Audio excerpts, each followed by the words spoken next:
Classificação indicativa. Livre para todos os públicos.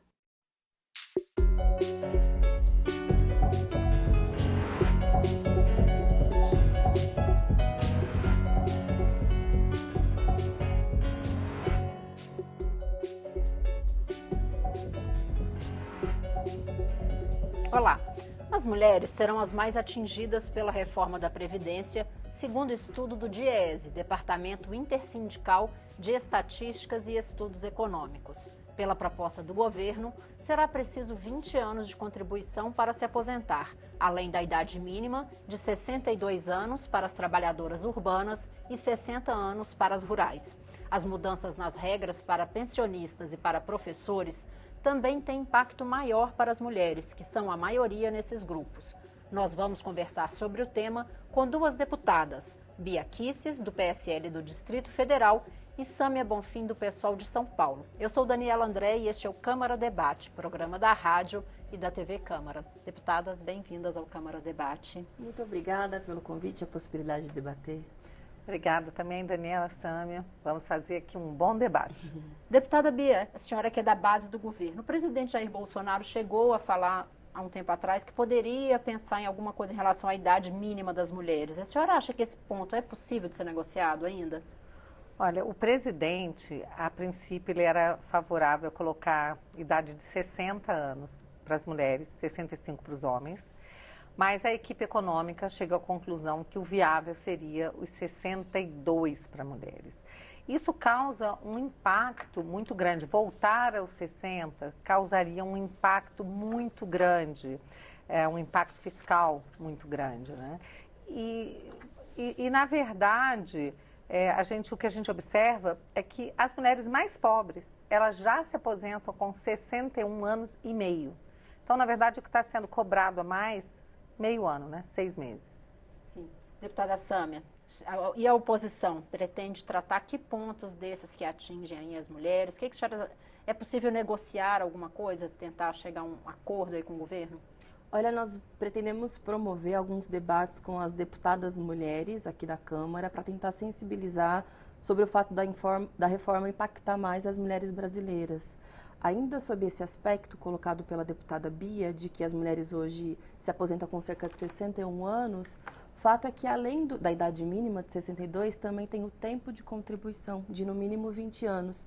E hoje as mulheres que conseguem se aposentar com a idade mínima de 60 contribuem cerca de 16 anos.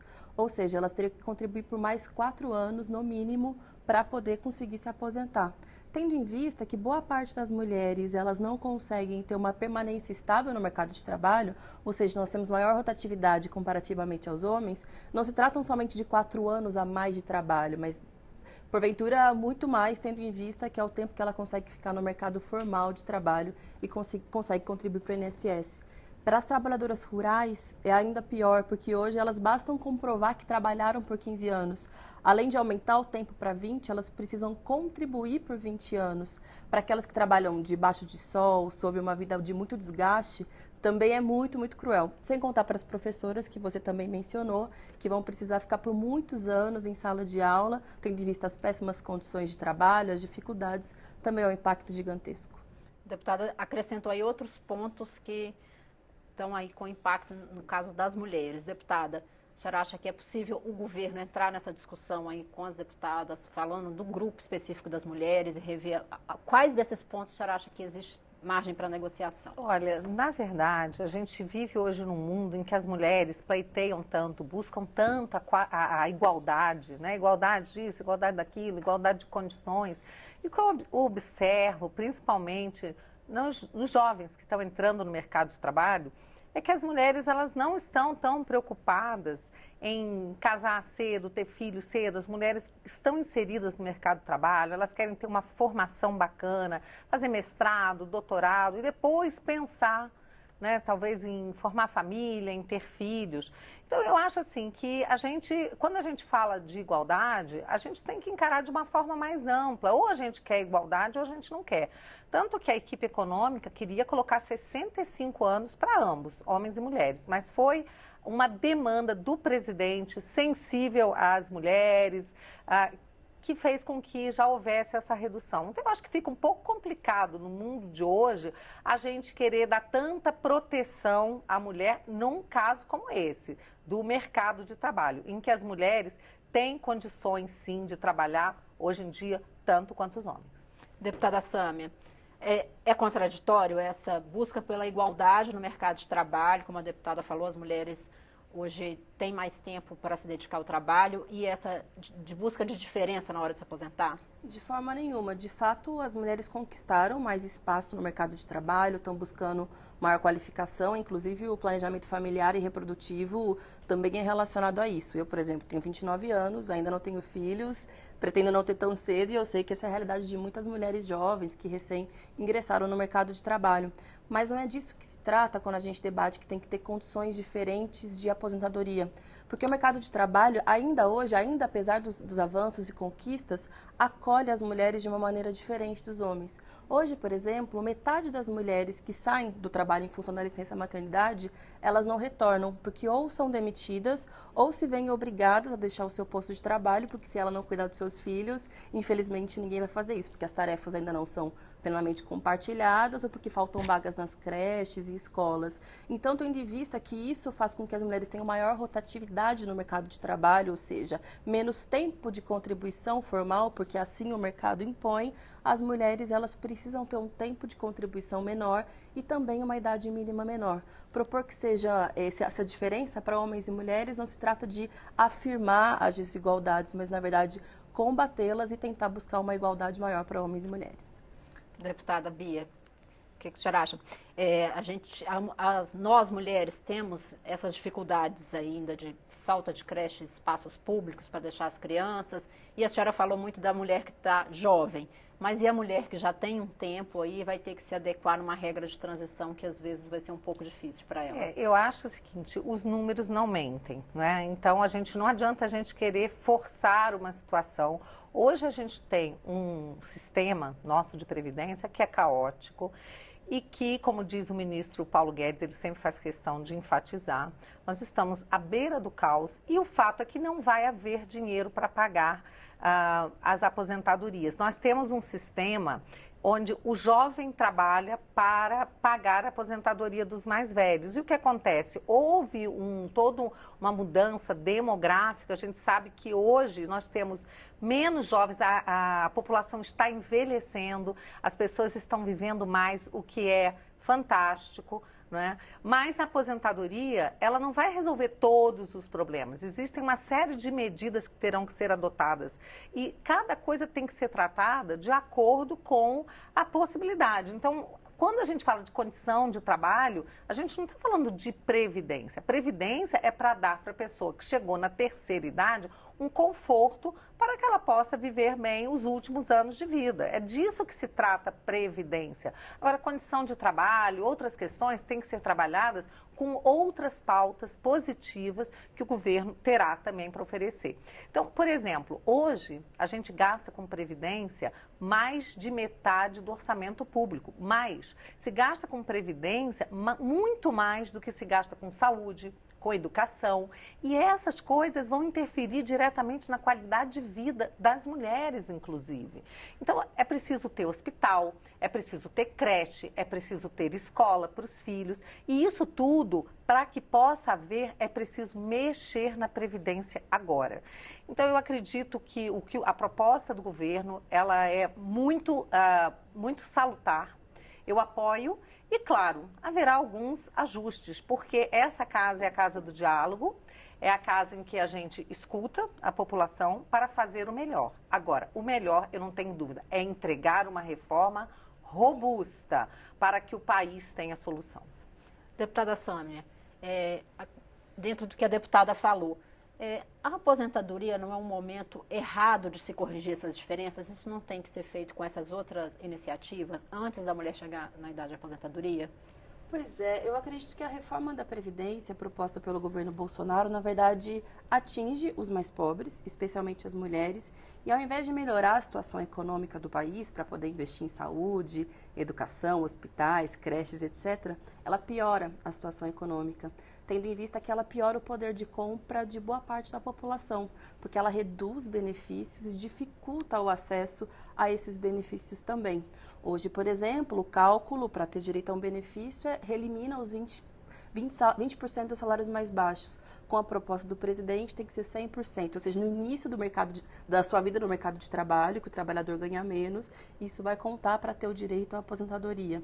Então, eu acredito que a gente poderia ter outros tipos de atitude para poder solucionar o problema fiscal no Brasil, que de fato existe e não é exclusivo da Previdência. É toda uma lógica econômica de crise que o Brasil entrou, principalmente a partir de 2015, que não se solucionou até então. Na verdade, ela tem se aprofundado, tendo em vista as escolhas políticas e econômicas que foram sendo tomadas, principalmente a lógica do ajuste fiscal. E a reforma da Previdência alimenta a lógica do ajuste fiscal. Então, tem menos investimento por parte do Estado e também retirar direito e renda dos trabalhadores. Isso, ao invés de melhorar a situação econômica do país, só tem feito piorar. Eu me lembro quando propuseram a reforma trabalhista, disseram que com isso teria a geração de cerca de 6 milhões de empregos. Hoje nós estamos batendo um novo recorde de desemprego no país, cerca de 14 milhões de desempregados, 5 milhões de desalentados, ou seja, a situação só tem piorado a partir do momento em que a gente aposta na política de ajuste fiscal. Deputados, a gente vai fazer um breve intervalo. Câmara Debate fala hoje sobre reforma da Previdência. Nós estamos ouvindo as deputadas Bia Kicis, do PSL do Distrito Federal, e Sâmia Bonfim, do PSOL de São Paulo. Continue conosco.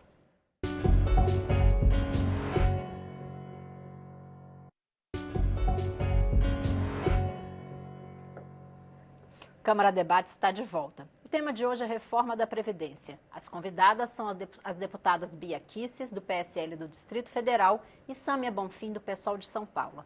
Deputada Bia Kicis, falando um pouco de renda aí, porque a deputada Sâmia Bonfim citou, a redução no pagamento do BPC e novas regras para aposentadoria rural são apontadas por prefeitos, principalmente da região Nordeste, como um risco para a economia desses locais que depende desses benefícios para gerar economia.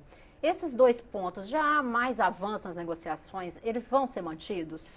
Olha, em primeiro lugar, eu quero dizer que o maior risco para a economia é não haver dinheiro para sequer pagar as aposentadorias. E nós estamos perto disso. Outros países passaram por isso, não quiseram cortar na carne quando precisava. Isso aconteceu em Portugal, isso aconteceu na Grécia. Então, isso que está sendo feito agora é uma medida amarga. Com certeza, em nenhum lugar do mundo falar de reforma da Previdência é uma coisa fácil, feliz. É um remédio amargo, mas que tem que ser tomado agora, né? Não tem outra saída. Com relação à BPC, eu quero dizer o seguinte, eu me aprofundei para entender o que era isso e cheguei à conclusão de que isso não tem nenhum impacto fiscal. É preciso dizer que para o governo, o BPC não traz impacto fiscal. O que ele traz é uma solução para aquelas pessoas que estão num grau de miserabilidade e que vão receber uma assistência do Estado. Então, assim, assistencialismo, tem que entender que BPC não é previdência, é assistencialismo. Então, o que acontece? Hoje, eles recebem já aos 65 anos. O que o governo fez foram as contas para poder começar a pagar aos 60 para quem não recebe nada. Mas tem uma boa saída para isso. Sabe qual é, Daniela? Transformar em opcional. Optativo, facultativo. Então, a pessoa vai escolher se ela quer começar a receber aos 60, quem não recebe nada, pode começar a receber aos 60, ou então recebe uma Bolsa Família de R$180, vai passar a receber 600 antecipadamente. Ela vai antecipar por 5 anos esse recebimento. Ou então, se ela preferir esperar os 65 e receber os 65. Então, não tem drama com relação ao BPC. É só ele se tornar facultativo, porque nós defendemos a liberdade e a liberdade de escolha. Deixa o povo escolher o que quer. Já existe um acordo para esse ponto específico, tornar essa decisão facultativa? Olha, eu não sei se já existe acordo, mas existe essa proposta e eu acho que ela é muito bem-vinda. Porque quem não gostar, está falando mal do o BPC, que absurdo está reduzindo, ao invés de verificar que ele está antecipando um benefício assistencialista, é só deixar do jeito que está, deixar o povo escolher o que quer. Que mal pode haver nisso? Deputada Sâmia, pode ser uma saída da alternativa para a pessoa que deseja antecipar o benefício e aqueles que decidirem continuar na regra atual, de 65 anos? Olha, nós defendemos a manutenção do BPC da forma como está hoje, em função de um aspecto, que é a expectativa de sobrevida daqueles que hoje utilizam esse benefício. É de cerca de 7 anos, ou seja, a partir dos 65 elas vivem mais ou menos até os 72 anos de idade. Se essa idade do acesso ao BPC for estendida para 70, significa que essas pessoas vão ter direito a usufruir de algum benefício depois de uma vida de tanto sofrimento, porque aqui nós estamos falando de pessoas em situação de miséria, ela vai poder usufruir somente por 2 anos. Por isso, eu não acho justo a mudança de regra em nenhum aspecto, porque a lógica da Seguridade Social é justamente do acolhimento das pessoas no momento que elas mais precisam. Submeter essas pessoas a um trabalho intenso, sem direitos por tanto tempo, e o Estado se abster do seu papel de acolhê-las no momento mais importante, é muito cruel. E isso de sugerir a possibilidade de escolha para as pessoas, concretamente para o trabalhador, é escolher viver numa miséria extrema, porque são R$400. Sinceramente, ninguém consegue viver com R$400 na sociedade brasileira, ou com um salário mínimo a partir dos 65 anos, da forma como está colocado hoje. Agora, a deputada coloca a imposição da necessidade de ajuste de contas. Ela fala do temor de não se conseguir pagar nem esses benefícios depois de um determinado período. Como equilibrar, trazer esse equilíbrio das contas públicas e a necessidade de assistência, deputada Sâmia? Olha, nós propomos uma alternativa que tem a ver com a lógica da tributação no Brasil e não com mexer na Previdência, que é justamente um dos maiores sistemas de distribuição de renda do mundo, inclusive, que faz algum tipo de justiça social. A nossa reforma da Previdência, aliás, a nossa reforma tributária propõe taxar lucros, dividendos, que o Brasil é um dos únicos países do mundo que não tem essa prática, e também criar novas alíquotas no imposto de renda para aqueles que ganham altíssimos salários. E isso eu me refiro àqueles que ganham acima de 40 salários mínimos, 60 salários mínimos, que dá cerca de 750 mil pessoas no Brasil. Isso significa que a vida dessas pessoas, não vai piorar de maneira nenhuma, porque são pessoas que têm altíssima renda, e vai atingir um número muito menor de trabalhadores, que são aqueles que têm boas condições, do que a proposta apresentada pelo governo Bolsonaro, que atinge milhões de pessoas e justamente aquelas que mais precisam. A reforma do Paulo Guedes diz que vai economizar 1,2 trilhão, mais ou menos, de reais. Somente com essa medida de criar novas alíquotas do imposto de renda para os super ricos, a gente conseguiria ganhar 2 trilhões de reais. Eu acho que é uma opção política que o governo tem que fazer e a sociedade, de fazer com que aqueles que têm mais possam contribuir mais e aqueles que têm menos possam ser assistidos e amparados pelo Estado, inclusive para aqueles que ganham mais. Deputada Bia, essa pode ser uma alternativa se pensar em outras formas de aumentar a receita da Previdência para equilibrar as contas? A própria equipe econômica sinalizou aí essa questão da tributação de lucros e dividendos, do fim das isenções para alguns grupos. Você acha que isso pode ser enfrentado também para esse governo? Olha, primeira coisa, se fosse simples assim, vamos taxar os mais ricos, por que o PT não fez isso em tantos anos no poder? Não fez, porque não é viável, e óbvio que não é isso que vai corrigir os problemas. Então, esse é um discurso que é um discurso vazio, cheio de demagogia, não é? Então é óbvio que isso não funciona, não é? Outra coisa, a reforma, a gente tem que pensar também que a reforma tributária, ela virá logo depois que passar a reforma da Previdência. E uma outra coisa que é também muito clara, né, que hoje a deputada Sâmia falou que a Previdência é um sistema de distribuição de renda. É sim, só que hoje no Brasil ele é o maior sistema de distribuição de renda do pobre para o rico. Hoje, as altas aposentadorias, as aposentadorias realmente daquelas pessoas que se aposentam cedo e com 20, 30 mil reais, elas são sustentadas pelos mais pobres. Então não é um sistema justo. E o sistema que se propõe, que é o da poupança, tá? Então, vai ser autorizado por essa reforma e depois terá que ter uma lei estabelecendo quais serão as regras, é um sistema de uma poupança garantida. Eu fico tão feliz quando eu vejo isso, porque eu penso assim, nós vamos sair de um sistema em que as pessoas trabalham desde jovem para sustentar aquelas pessoas que se aposentam mais tarde e as pessoas não se acostumam a ter uma educação financeira. Quando você fala de poupança, o que acontece? O jovem, quando ele entrar no mercado de trabalho, primeiro, ele vai poder optar entre os dois sistemas. O sistema atual, que é um sistema falido, e um sistema moderno, que é o da poupança. Então, o jovem vai dizer, olha, eu quero poupar 2 salários mínimos, eu quero poupar 1, eu quero poupar 3, para ele já cuidar da aposentadoria dele quando ele for mais velho. Então, ele vai cuidar da aposentadoria dele e não mais a dos outros. Então, isso é uma coisa muito bacana que vai educar as pessoas. E com um detalhe, é uma poupança garantida. Por quê? Se aquele agente financeiro, aquele agente previdenciário, que não vai ser banco, é um agente previdenciário, falir, o Estado vai garantir aquela aposentadoria. E se aquela pessoa não conseguir poupar, porque vai ter aquelas pessoas que não vão conseguir poupar para receberem um salário mínimo, porque vivem em situações realmente muito difíceis, com as contas muito apertadas. Então, essas pessoas terão o salário mínimo garantido também.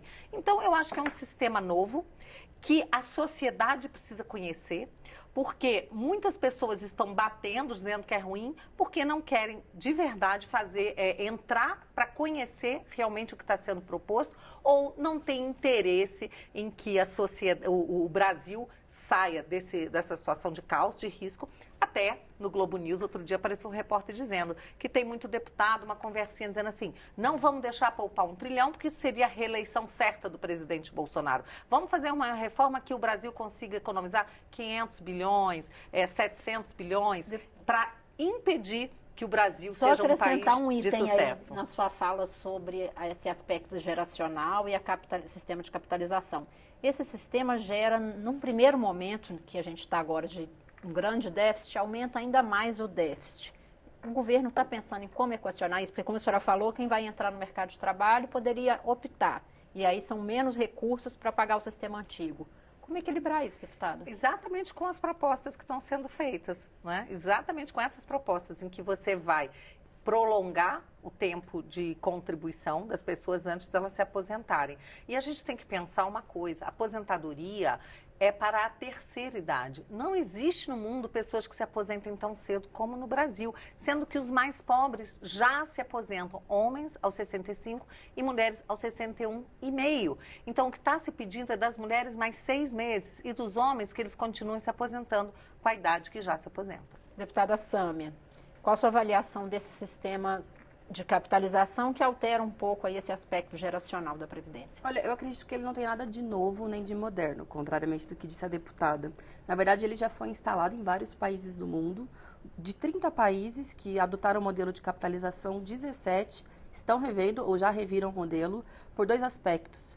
Primeiro, porque deixa a maioria dos idosos em condição de miséria. O modelo chileno, por exemplo, que é no qual o Bolsonaro e o Paulo Guedes se inspiram, tem hoje no país 80% da população de idosos ganhando abaixo de um salário mínimo. Além disso, os custos para a transição do modelo de repartição para o de capitalização são imensos. Até hoje, 37 anos depois, o Chile gasta cerca de 2,5% do seu PIB para cobrir os custos de transição. Essa é a média nos demais países do mundo, entre um PIB e um PIB meio. Significa que, se possível, 1 trilhão de reais de economia que o governo diz que vai fazer, prejudicando os mais pobres, vai ser facilmente suplantado pelos custos que a adoção do modelo de capitalização vai impor para o Brasil. Então, não acho que seja uma saída razoável, tendo em vista principalmente as condições de vida reais da população. É muito difícil você encontrar um trabalhador brasileiro hoje que consiga poupar mensalmente um dinheiro. Dizer para ele que ele vai precisar depender disso para conseguir se aposentar no futuro, ou no momento que ele ficar doente, que o seu marido falecer, para precisar utilizar pensão por morte, etc., é muito cruel. E a deputada também entrou num tema que eu acho que é relevante, que diz respeito àqueles que supostamente são privilegiados na sociedade e que abocanham uma parcela grande da Previdência. Esse setor são pouquíssimos dos trabalhadores brasileiros, que são geralmente ministros do STF, alto escalão dos militares e um ou outro agente fiscal, etc. para esse setor, principalmente para os militares, a proposta é muito mais branda do que para trabalhadores rurais, para idosos em situação de miséria, para professores, por exemplo. 80% da economia que o governo diz que vai fazer com a reforma da Previdência recai sobre aqueles que ganham até 2 salários mínimos. Enquanto isso, os militares tiveram uma proposta muito mais branda e ainda vários acréscimos do plano de carreira. E aí eu não me refiro àqueles militares que estão na rua, submetidos a perigo, debaixo de sol. Estou falando do alto oficialato do Exército, da Aeronáutica, porque se você for ver os benefícios que eles vão ter, aqueles que são de altíssima patente podem ter um incremento de até 70% em alguns dos benefícios, enquanto aqueles de baixa patente, os praças, vão ter nem de 5%, ou seja, ela aprofunda as desigualdades e as diferenças. E vale lembrar, metade das pessoas que recebem hoje os benefícios do INSS ganham cerca de R$ 1.200, de longe não são privilegiados. Deputadas, infelizmente nosso tempo passou muito depressa. Eu peço que em 30 segundos as senhoras façam suas considerações finais e falem das suas expectativas aí para os próximos passos da Previdência. É preciso acabar com essa falácia, esse mantra de que a reforma vai ser prejudicial para os mais pobres. Os mais pobres são os que mais se beneficiam, inclusive com redução de alíquota. Então não há o menor perigo dessa reforma prejudicar os mais pobres. Ela ataca, assim, os privilegiados, que são os mais organizados, e é exatamente por isso que ela vai conseguir trazer tanta pressão para o Congresso, porque são essas corporações organizadas que conseguem trazer pressão. Se fosse para prejudicar só os mais pobres, não teria o menor perigo dela não passar, porque eles não conseguem fazer pressão aqui. Quanto aos militares, a reforma deles é a mais rigorosa que existe. Eles passam de 0% de contribuição até 10%. O que houve foi um ajuste no regime deles, que eles já vinham sofrendo perdas há mais de 10 anos, porque hoje você tem um general que se aposenta com 16 mil, que é um salário bem mais baixo do que um promotor em início de carreira. Foi feito um ajuste no regime deles para que eles pudessem contribuir desde o início. E é claro que a gente sabe que nos altos postos, essas pessoas já vieram perdendo há muito tempo e o que se faz hoje, eles não vão ter nenhum aumento. Simplesmente, se eles fizerem algum curso, um aperfeiçoamento, eles ganham aumento, como já acontece com o servidor civil. Eles antes podiam fazer aperfeiçoamento que quisessem e não tinham nenhum benefício. O que está se fazendo e trazendo para os militares um pouco da justiça que já se fazia para os servidores civis. Deputada Sâmia Bonfim. Olha, eu acho que para convencer a sociedade da necessidade da reforma da Previdência, não basta um discurso, principalmente um discurso meio aterrorizador, de que sem ela o Brasil não vai adiante. É preciso apresentar dados, custos, cálculos, se utilizar do exemplo de outros países para poder tentar convencer a população brasileira. E até agora o que a gente viu foi o governo se negando a apresentar os dados quando deputados questionaram, quando a CCJ questionou, ou mesmo quando a própria mídia questionou, se negando a responder a pergunta básica e essencial, que é qual o custo da transição para o modelo de capitalização, porque sabe, o Paulo Guedes é um excelente economista, sabe que o custo é muito maior do que esse R$ 1 trilhão, e também precisa convencer a população de que seus direitos, a situação da sua vida vai ser melhorada. Quando você ataca os mais pobres e mantém a classe social, a elite econômica intacta, é impossível convencer a sociedade que vive o problema do desemprego, o problema da miséria, de que isso vai melhorar a sua vida. A gente precisa, na verdade, de uma reforma tributária que seja justa para os mais pobres e que façam os mais ricos contribuir mais para que a sociedade volte a ter melhores condições, a nossa economia possa crescer, gerar empregos e combater as injustiças. Deputadas, obrigada pela participação aqui no Câmara Debate. Espero que as senhoras voltem para a gente aprofundar alguns outros pontos aí da reforma da Previdência. Muito obrigada. Obrigada. Câmara Debate termina aqui. Eu conversei sobre a reforma da Previdência com as deputadas Bia Kicis, do PSL do Distrito Federal, e Sâmia Bonfim, do PSOL de São Paulo. Você pode rever esta e outras edições em nossa página na internet ou no YouTube. Eu sou Daniela André e este é um programa da Rádio e da TV Câmara. Obrigada pela audiência. Até mais.